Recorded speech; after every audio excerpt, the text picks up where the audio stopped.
The music streaming service Spotify is closing in on 100 million paid subscribers.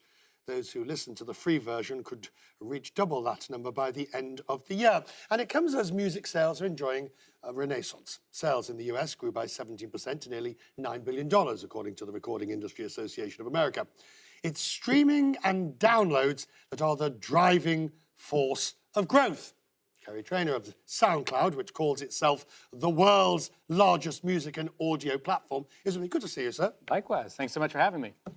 You have watched others come and go. Yes. You have watched the MySpaces rise and fall. The Spotifys be challenged by the Googles and the Apples and so on. But you continue to stick to what you do, which is very firmly designed around the music industry. Is that the secret of the success? It is, you know, and at SoundCloud, we focus on the creator first, right? We are an open ecosystem where any creator can use our tools to share their work with the world.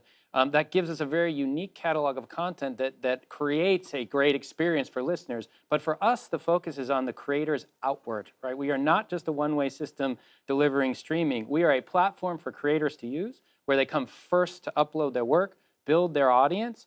And because of that, we have over 175 million tracks in our catalog, as compared with less than 50, even less than 40 on some of the major services. Okay, but the risk and the danger is always, and you've been asked this a gazillion times, is that somebody else tries and succeeds in doing a Me Too, and it takes off.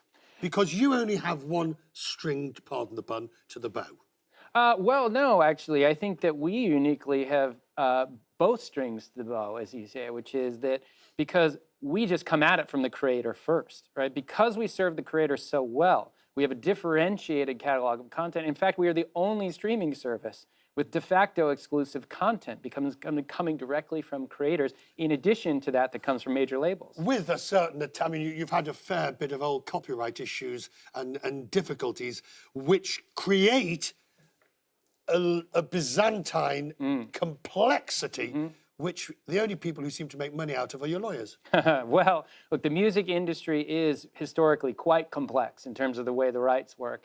And, you know, now the exciting thing is there is a model for the consumption of music, and that users are paying for music again, I think puts us in an exciting place to re-baseline. But for us, who we focused on most, again, is that creator who wants to share their work directly with the world. It would be remiss of me if I didn't take you straight into the depths of the current issue over privacy. Yes. Now, you talk about the creators are your start and finish line. You also have a lot of data on people. We do. And you will no doubt tell me, as Mark Zuckerberg would have told me 6 weeks ago, that it was nothing more important than protecting the data. And look where we are with Facebook. What do you take from the Facebook fiasco over data? Look, I think data absolutely must be taken seriously, and we do as a company, and I think that consumers are demanding more of the services they use. We, as a company that ultimately was incubated and grew up in the EU, our headquarters remains in Berlin.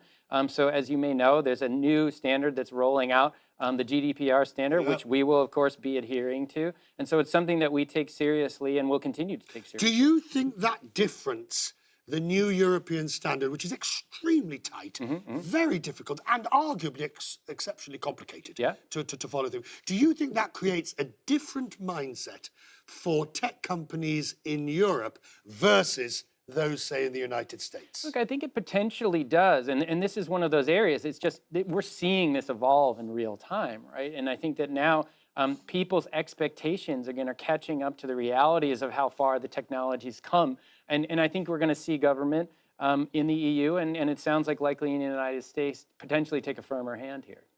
Good to see you, sir. I've visited the SoundCloud offices in Berlin, and extremely interesting. Well, we'd love to have you back. Thanks so much. Now, there's an invitation. Please do. Thank you very much.